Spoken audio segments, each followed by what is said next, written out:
ils ont enseigné aux gens des choses qui viennent en second, qui viennent après avoir compris les bases de l'islam.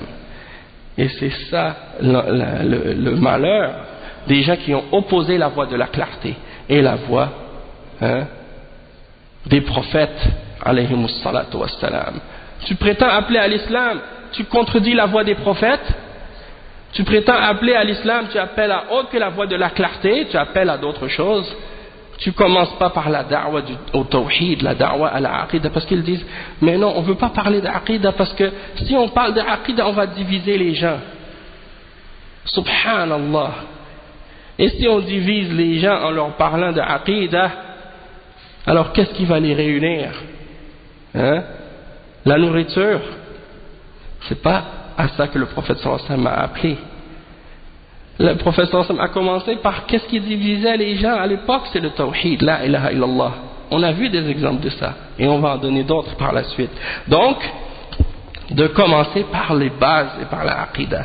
Regardez les gens qui sont connus ou qui prêchent et qui sont connus comme étant des prêcheurs à notre époque dans différents pays, que ce soit ici en Belgique, que ce soit en France, que ce soit en Angleterre, que ce soit en Europe en général, que ce soit dans les pays arabes, que ce soit en Australie, que ce soit au Canada ou aux États-Unis.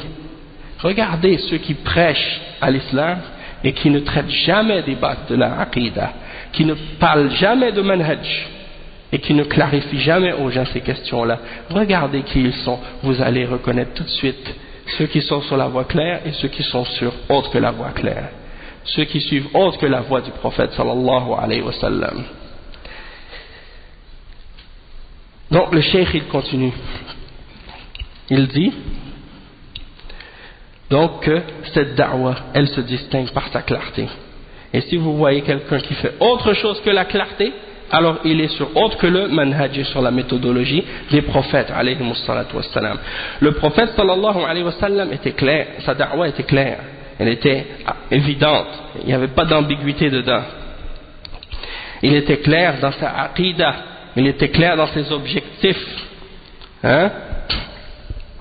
Pourquoi vous n'allez jamais voir par exemple un takfiri ou un djihadi venir sur le mimbar commencer à dire clairement qu'est-ce qu'il a dans la tête ou dans le cœur? Parce qu'il sait que les gens sont contre ce qu'il dit, que tout le monde va le rejeter.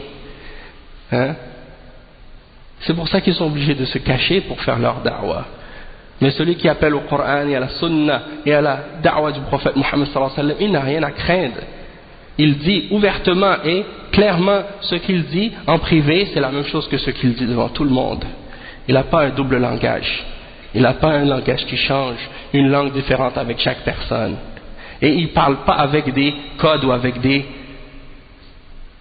mots codés, un langage codé. C'est-à-dire que tu vas utiliser des mots, eux ils vont comprendre quelque chose, et les autres vont comprendre autre chose. Et toi tu es satisfait de ça parce que c'est ça ce que tu veux. Parce que chacun il comprend ce qu'il veut de ce que tu dis. Parce que c'est pas clair ta da'wa. Tu restes dans le flou et dans l'ambiguïté. Donc, le but, l'objectif et la aqidah doivent être clairs.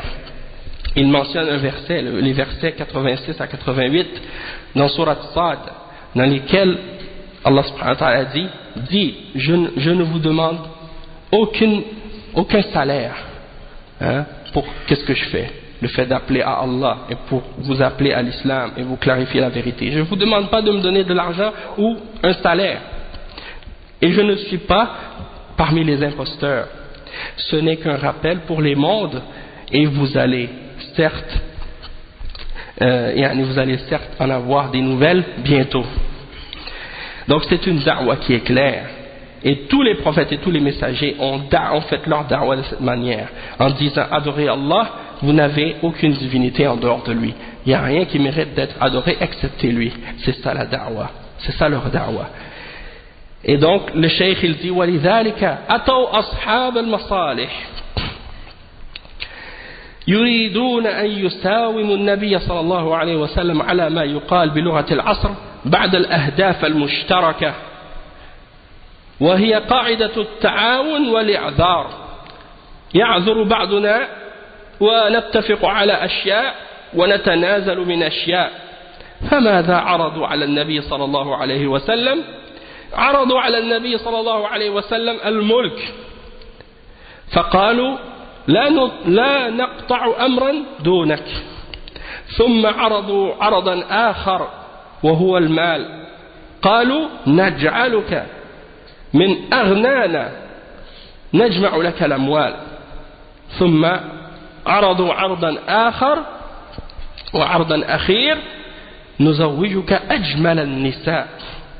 ولذلك سقط من سقط وهلك من هلك في إحدى هذه الثلاث، إما أنهم استزلتهم الأمور السياسية ومسائل الحكم وشؤون ذلك فسقطوا فلم يستطيعوا أن يستمروا على ما هم عليه فنحوا منحا آخر.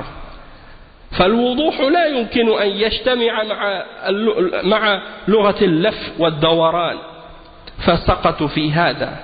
وأصحاب المغريات المالية تنافسوا فيها وتساقطوا فيها، فأصبحوا من أهل الحيل وأهل الأموال التي لا يخفاكم شأن الكثير ممن سقطوا في هذا.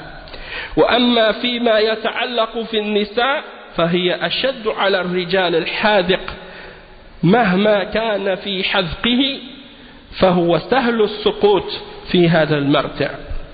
Donc le cheikh il dit, ils sont venus, les gens qui ont des différents intérêts, ils sont venus pour essayer d'appeler le prophète Mohammed sallallahu alayhi wa sallam à la collaboration ou à l'acceptation de certaines choses, de faire des compromis. Il l'appelle dans ce qu'on appelle dans le langage contemporain les objectifs communs. Les objectifs communs. C'est-à-dire la règle des gens de bid'a et des garma à notre époque, qa'idat al-ta'awun wal-i'adhar. C'est-à-dire on a des objectifs communs. Donc, tout ce qu'on a en commun qui nous unit, eh bien on s'unit là-dessus et on laisse de côté tout ce qui nous divise, sans prendre en considération qu'est-ce qui fait partie des fondements ou qu'est-ce qui fait partie des aspects ou des questions de divergence d'ijtihad basées sur les différences de compréhension entre les ulama à cause d'une divergence de compréhension des textes chez les mujtahidin. Ils ne font pas cette distinction-là. Eux, ils disent les objectifs communs, peu importe qu'est-ce que sont ces objectifs-là, et peu importe si les choses qui nous divisent sont des choses qui font partie des fondements de l'islam, si ça nous divise, on le met de côté. Et si ça nous unit, eh bien on s'unit là-dessus. C'est la règle qu'ils appellent la règle d'or, qui est la règle qui était ramenée par Mohamed Abdou et Mohamed Rachid Reza, et que Hassan al-Banna a repris après, aussi Jamaluddin al-Afghani, c'est ce groupe-là, eh bien, certains d'entre eux étaient des francs-maçons, et il y a des documents, il y a des preuves à ce sujet-là.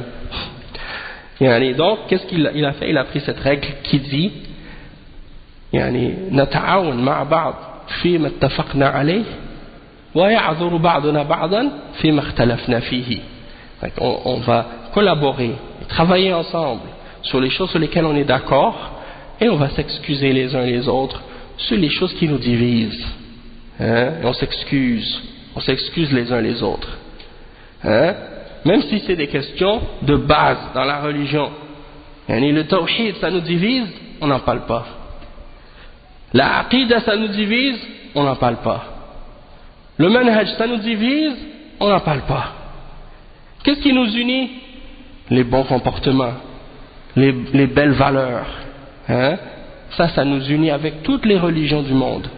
Les bouddhistes, les hindous, les krishnas, les adorateurs des rats et des vaches, des singes, et des images, les adorateurs de la croix, les adorateurs des tombes, les adorateurs de rien, ceux qui adorent rien, qui croient en rien, Allah musta'an, et tous ceux qui sont sur autre que l'islam, ça nous réunit avec tout le monde, parce que tout le monde appelle à avoir un bon comportement et à être honnête et à ne pas voler et à ne pas tuer et à ne pas mentir. Ça, c'est des valeurs universelles, ils disent. Et nous, donc, on doit s'unir sur ça. Et le tawhid, et la sunna, et la aqida, et les fondements de l'islam, ça nous divise. Donc, il faut laisser ça de côté, il ne faut pas en parler. Hein? Concentrons-nous sur les valeurs universelles. Allahul Musta'an. C'est ça leur langage aujourd'hui. On va s'unir sur certaines choses, puis on va faire des compromis, et on va transiger dans les choses qui vous dérangent. S'il y a quelque chose dans la aqida qui vous dérange, on le laisse de côté. S'il y a quelque chose dans la charia qui vous dérange, on le laisse de côté. On va que parler et accepter ce que vous êtes d'accord et ce que vous acceptez. On ne va pas parler des sectes, on ne va pas parler des groupes, on ne va pas parler des différentes religions, on ne va pas dire que les chrétiens sont des kuffars parce qu'ils adorent Isa ibn Maryam ou parce qu'ils adorent une croix. On ne va pas dire que les juifs sont des kuffars parce qu'ils ne croient pas en Isa, ou parce qu'ils ne croient pas en Muhammad sallallahu alayhi wa sallam, ou parce qu'ils ne croient pas en le Coran et à l'Injil, ou parce qu'ils disent des paroles de kufr, et ainsi de suite. On ne va pas mentionner ces choses-là parce que ça va créer des problèmes, des conflits, donc on laisse ça de côté. Hein? On va démocratiser l'islam, hein? On va laïciser l'islam, et on va tous s'unir sur des valeurs universelles. C'est ça leur da'wah. C'est la da'wah des ikhwan aujourd'hui, de ceux qui leur ressemblent. Il dit, voilà la clarté. Lorsque tu vois quelqu'un qui appelle, un da'ya, qui appelle les gens et qui mélange les choses, il mélange beaucoup de choses ensemble, tu vois que cette personne, elle ne suit pas la voie de la clarté. C'est pas une da'wah qui est sunniya. Sa da'wah, elle n'est pas salafiyya, elle n'est pas sunniya. Lorsque tu vois une personne, quand il te parle par exemple, il dit ma da'wah c'est une da'wah salafiyya, soufiyya, riyadiyya, siyasiyya. Hein? Comme je vous ai mentionné ça hier, hein? Hassan al-Banna, quand il décrivait sa da'wah et son groupe, et son organisation, il la décrivait en disant que notre organisation c'est une organisation qui est salafiyya, soufiyya. Contradiction. Après, il dit c'est une organisation salafiyya, soufiyya, riyadiyya, c'est-à-dire sportive, et siyasiyya, et politique, et plein d'autres choses encore comme ça. Donc, pourquoi il ramène plein de choses contradictoires comme ça? Parce qu'il veut plaire à tout le monde, et il mélange des choses qui se contredisent. La bid'a et la salafiyya ensemble. Hein? C'est pas possible. Tu peux pas faire ça.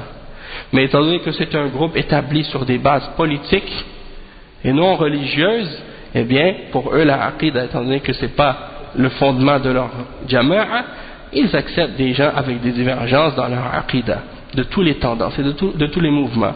Et comme on a dit hier, on a expliqué leurs règles. C'est qu'on collabore entre nous sur les choses sur lesquelles on est d'accord et on s'excuse sur les divergences, sur les choses sur lesquelles on diverge. On s'excuse. Imaginez si le prophète Muhammad sallallahu alayhi wa sallam à son époque avait dit cette règle à Quraysh. Imaginez si le prophète Muhammad sallallahu alayhi wa sallam était venu voir Quraysh et leur a dit on va collaborer ensemble sur les choses sur lesquelles on est d'accord, puis on va s'excuser sur les choses sur lesquelles on est en désaccord. On est en désaccord sur les idoles, on va s'excuser là-dessus. On est en désaccord sur l'adoration, on va s'excuser là-dessus. Hein? On est d'accord sur des aspects des valeurs universelles, on va s'unir là-dessus. Il n'y aurait pas eu de da'wah, et Quraysh, ils n'auraient pas eu de problème avec le prophète Muhammad sallallahu alayhi wa sallam. Ils auraient dit d'accord, continue, tu peux faire ce que tu veux. On va pas t'empêcher, du moment que tu nous laisses nos idoles, et que tu critiques pas nos idoles, et que tu appelles pas au tawhid, on n'a pas de problème avec toi. C'est le contraire de la da'wah des prophètes. Donc c'est ça l'exemple. Hein? Ça c'est des contradictions.